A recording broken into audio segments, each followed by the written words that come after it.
So hey guys, welcome back to my YouTube videos. तो इस video में दोस्तों डिस्कस करने वाले हैं यहाँ पर कुछ इंपॉर्टेंट कंपनीज को और उनसे रिलेटेड कुछ इंपॉर्टेंट अपडेट्स हैं जिसकी बात करेंगे इस वीडियो में। तो चलिए दोस्तों वीडियो की शुरुआत करते हैं। सबसे पहली कंपनी की बात करते हैं।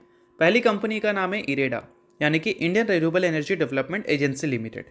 बट इसको डिस्कस करने से पहले दोस्तों, अगर आपने अभी तक चैनल को सब्सक्राइब नहीं किया है तो चैनल को सब्सक्राइब करके बेल आइकन को प्रेस कर लो और सेबी रजिस्टर्ड टेलीग्राम चैनल को भी ज्वाइन कर लेना, जिसका लिंक आपको डिस्क्रिप्शन में देखने को मिल जाएगा। और एक डिस्क्लेमर भी है, जो भी कंपनी से रिलेटेड न्यूज़ एंड अपडेट्स हम लोग कवर करेंगे वो सारी न्यूज़ एंड अपडेट्स सिर्फ और सिर्फ एजुकेशन पर्पस के लिए है, सीखने के लिए है। तो इसको किसी भी तरह का इन्वेस्टमेंट एडवाइस मत समझना, आप खुद से रिसर्च और एनालिसिस भी कर सकते हैं। तो चलिए दोस्तों वीडियो की शुरुआत करते हैं। सबसे पहले बात करते हैं इरेडा से रिलेटेड कुछ इंपॉर्टेंट न्यूज़ एंड अपडेट्स के बारे में। सो दोस्तों, अगर हम इरेडा की बात करें तो एक लंबे टाइम फ्रेम से इरेडा की जो परफॉर्मेंस है वो हमें काफ़ी ज़्यादा वीक देखने को मिली है। अगर देखोगे कंपनी को इसके पीक से, तो गिरावट करीब आपको 60% तक देखने को मिल जाएगी। और ये 60% का गिरावट अगर हुआ है तो ऑब्वियस सी बात है कि इसके पीछे का प्रॉपर रीज़न तो हमें पता होना चाहिए। और मार्केट में चाहे कितने भी आपको रीज़न मिल जाएं, बट मेरा सिंपल सा कहना यह है कि इरेडा 60% अगर करेक्ट हुई है अपने पीक से, तो इसका एक सबसे बड़ा रीज़न है कंपनी का प्राइस टू अर्निंग मल्टीपल्स, या फिर बोल सकते हैं कंपनी का वैल्यूएशन। प्री आईपीओ कंपनी का प्राइस टू अर्निंग मल्टीपल्स 8.47 हमें देखने को मिल रहा था, और पोस्ट आईपीओ कंपनी का प्राइस टू अर्निंग मल्टीपल 7.42 देखने को मिल रहा था। और अभी कंपनी के प्राइस टू अर्निंग मल्टीपल्स के अगर आप ग्राफ को देखोगे तो पीक में जो कंपनी का वैल्यूएशन हमें देखने को मिल रही थी वो लगभग देखोगे तो यहाँ पर आपको देखने को मिलेगा कितना, 55 का। यानी कि कहाँ 7 का पी था, कहाँ कंपनी बढ़कर 55 की पी तक चली गई थी।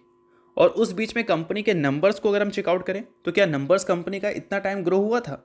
बिल्कुल भी नहीं। तो नंबर्स में अगर एक डिसेंट ग्रोथ देखने को मिलेगी और कंपनी के वैल्यूएशन में अगर मल्टीफोल्ड ग्रोथ देखने को मिलेगी, तो ऑब्वियस सी बात है कि एक लंबे टाइम फ्रेम के बाद वो वैल्यूएशन हमें ज़रूर करेक्ट होता हुआ दिखेगा। और वही चीज़ है आज के दिन आपको इरेडा में देखने को मिल रही है। और अभी भी इरेडा का जो current price to earning multiples है वो लगभग हमें 20-25 के आसपास देखने को मिल रही है, या फिर बोल सकते हैं 20 के ऊपर देखने को मिल रही है। तो 20 को भी अगर कंपैरिजन करें कंपनी के 7 के पी से, तो अभी भी वैल्यूएशन ऑलमोस्ट 3 टाइम्स हमें ऊपर ही देखने को मिल रहा है। तो ये है प्रॉपर गिरावट का रीज़न। और दोस्तों इसके साथ एक और चीज़ को भी आप ऐड कर सकते हैं, और वो है पॉलिसीज़। अब देखो, पिछले 5 सालों में रिन्यूएबल कंपनीज़ ने बहुत पैसा कमाया है, काफ़ी अच्छी ग्रोथ उन्होंने रिपोर्ट किया है। इसके पीछे का सबसे बड़ा रीज़न है पॉलिसीज़। गवर्नमेंट की जो पॉलिसीज़ है वो काफ़ी ज़्यादा सपोर्ट कर रही है रिन्यूएबल कंपनीज़ को, क्योंकि गवर्नमेंट का एम है 500 गीगावाट की कैपेसिटी अचीव करना बाई 2030। अब उस एम को अचीव करना है तो ऑब्वियस सी बात है कि कुछ लीवरेज तो देना पड़ेगा। तो इस वजह से हमारी गवर्नमेंट की जो करंट पॉलिसीज़ है वो रिन्यूएबल कंपनीज़ को काफ़ी ज़्यादा सपोर्ट करती है। बट इन फ्यूचर ये जो पॉलिसीज़ है उसमें हमें चेंजेस देखने को मिल सकती है, क्योंकि अपडेट यहाँ पर ये है कि 2025 के एंड तक जो करंट इंडिया की रिन्यूएबल एनर्जी की कैपेसिटी है वो 250 गीगावाट को क्रॉस कर लेगी। और अगले 5 सालों में सिर्फ उनको 50% ही अचीव करना है। 500 गीगावाट का जो टारगेट था उसका 50% ही रह जाएगा। तो स्टार्टिंग में ग्रो करना और एक सेट होके ग्रो करना में एक फ़र्क होता है। स्टार्टिंग में कंपनी ग्रो करती है, बट ग्रोथ थोड़ा सा स्ट्रगल भरा होता है, क्योंकि नए बिजनेस होते हैं इस वजह से।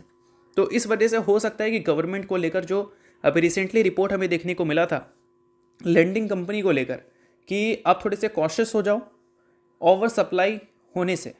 जो रिन्यूएबल बोल सकते हैं रिन्यूएबल सेक्टर में जो मॉड्यूल्स होते हैं उसकी ओवर सप्लाई को कंट्रोल करने के लिए गवर्नमेंट एक पॉलिसी में चेंजेस ला सकती है, जिसमें लेंडिंग कंपनीज़ को ये बताया जा सकता है कि आप थोड़े से फाइनेंसिंग में कॉशियस हो जाओ, ताकि जो ओवर सप्लाई वाली चीज़ें हैं उसको शॉर्ट आउट किया जाए। और ऐसे चीज़ अगर ऑफिशियल हो जाए तो ऑब्वियस सी बात है इरेडा जैसी कंपनीज़ या फिर ईपीसी कंपनीज़ हैं जो रिन्यूएबल सेक्टर में काम करती है, सोलर मॉड्यूल्स जो कंपनी बनाती है, उन सारी कंपनीज़ को पहले जैसे गवर्नमेंट पॉलिसीज सपोर्ट करती हुई देखने को नहीं मिलेगी। और यही सारे कंसर्न की वजह से इरेडा एक लंबे टाइम फ्रेम से आपको वीक परफॉर्म करती हुई दिख रही है। कंपनी ख़राब नहीं है, बट कंपनी स्टार्टिंग में जो परफॉर्मेंस कर दी है वो काफ़ी जल्दी कर दी है, इस वजह से उसको मार्केट एडजस्ट कर रही है। इसी वजह से इरेडा की परफॉर्मेंस आपको वीक देखने को मिल रहा है। बट चीज़ें सिर्फ एजुकेशन पर्पज़ के लिए, इस चीज़ को आप रिकमेंडेशन मत समझना, आप खुद का रिसर्च और एनालिसिस भी कर सकते हैं। सो अब दोस्तों वीडियो में आगे बढ़ने से पहले बात कर लेते हैं एक सेबी रजिस्टर्ड टेलीग्राम चैनल के बारे में, जिसका नाम है ट्रेडर बाजी। अब ये सेबी रजिस्टर्ड रिसर्च एनालिस्ट हैं, जिनका रजिस्ट्रेशन नंबर आपको यहाँ पर देखने को मिलता है, और इनको 8 साल से भी ज़्यादा का एक्सपीरियंस है ऑप्शन एंड स्विंग ट्रेडिंग में। साथ में 3000 से भी ज़्यादा लोगों को ऑलरेडी ये ट्रेन कर चुके हैं। तो इनके टेलीग्राम चैनल का जो लिंक है वो आपको डिस्क्रिप्शन में देखने को मिल जाएगा। लिंक के थ्रू जाकर जरूर इस चैनल को आप ज्वाइन कर लेना। ज्वाइन करने का सबसे बड़ा प्लस पॉइंट ये है कि काफ़ी सारी कंपनी के टेक्निकल्स को प्रॉपर एनालिसिस कर यहाँ अपडेट किया जाता है, जो कि अभी आपको यूट्यूब पे तो देखने को नहीं मिलता, जिसको आप यहाँ पर आकर ज़रूर चेकआउट कर सकते हैं। उसके अलावा दोस्तों मार्केट से रिलेटेड जो समरी होती हैं वो सारी चीज़ें आपको यहाँ पर देखने को मिलती हैं। मार्केट से रिलेटेड जो इंपॉर्टेंट न्यूज़ एंड अपडेट्स होता है वो भी आपको यहाँ पर देखने को मिलता है। साथ में सेबी रजिस्टर्ड टेलीग्राम चैनल है, तो इनके कॉल्स वगैरह भी दिखते हैं, जिसको भी चाहो तो आप चेकआउट कर सकते हो। तो लिंक डिस्क्रिप्शन में है, लिंक के थ्रू जाकर बिल्कुल फ्री ऑफ कॉस्ट आप इस टेलीग्राम चैनल को ज्वाइन कर सकते हैं। तो चलिए दोस्तों, इसके अलावा बात करते हैं अगली कंपनी के बारे में। सो अगली कंपनी का नाम है इन्फोसिस लिमिटेड। अब दोस्तों इन्फोसिस की बात करें तो इन्फोसिस से रिलेटेड मल्टीपल अपडेट्स हमें देखने को मिल रही है, जो कि इंपॉर्टेंट है शेयर होल्डर के लिए। पहली अपडेट यहाँ पर यह है कि इन्फोसिस ने अपने Q3 के जो डेट्स हैं वो रिलीज़ कर दिया है। अगर हम Q3 के डेट्स की बात करें दोस्तों, तो वो हमें 14 जनवरी को देखने को मिल रहा है। 14 जनवरी को कंपनी अपने बोर्ड मीटिंग शेड्यूल कर रही है। उसके आउटकम्स में कंपनी आपको रिजल्ट रिपोर्ट करती हुई दिखेगी अपने Q3 के, और इस बार सिर्फ आपको रिजल्ट ही देखने को मिलने वाला है। उसके साथ कंपनी और कुछ आपको देती हुई नजर नहीं आएगी, लाइक इंटरम डिविडेंड होता है, वो सारी चीज़ें, या फिर बायबैक से रिलेटेड चीज़ें, या फिर बोनस से रिलेटेड चीज़ें। सिर्फ और सिर्फ आपको कंपनी इस बार अपने बोर्ड मीटिंग के आउटकम में Q3 के रिजल्ट ही ऑफिशियल तरीके से पब्लिश करती हुई नजर आएगी। अब देखना इंटरेस्टिंग होगा कि रिजल्ट हमें कैसे देखने को मिलेंगे, क्योंकि फेडरल रिजर्व ने जो रेट कट किया है उससे यूएस के बैंक्स में कुछ रिकवरी ज़रूर देखने को मिल सकती है, और इससे हमारी टेक कंपनी को अच्छा काम मिल सकता है। इनके ऑर्डर बुक जो है वो आपको लाइमलाइट में रहते हुए देखने को मिलेंगे। साथ में कंपनी के अर्निंग्स अकॉर्डिंग टू एस्टिमेट है या नहीं वो देखना इंपॉर्टेंट रहेगा, और साथ में कंपनी की गाइडेंस इस फाइनेंशियल ईयर को लेकर क्या है, और कंपनी क्या रिकवरी को लेकर एक्सपेक्टेशन कर रही है, वो सारी चीज़ें जो कि मार्केट फोकस में रखेगी।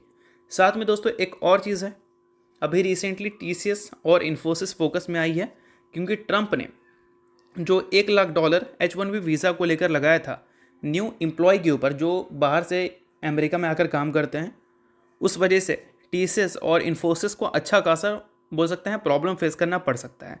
और देखा जाए तो ये जो पनिशमेंट है वो कहीं ना कहीं हमारी इंडियन IT कंपनी को ही सबसे ज़्यादा हर्ट कर रही है, क्योंकि हमारी इंडियन IT कंपनी का जो मेजर रेवेन्यू है वो US से आता है, और US के अगर वर्कफोर्स को वो हायर करते हैं तो ऑब्वियस सी बात है कि हमारा जो लेबर कॉस्ट है और उनका जो लेबर कॉस्ट है उसमें आसमान ज़मीन का डिफरेंस है।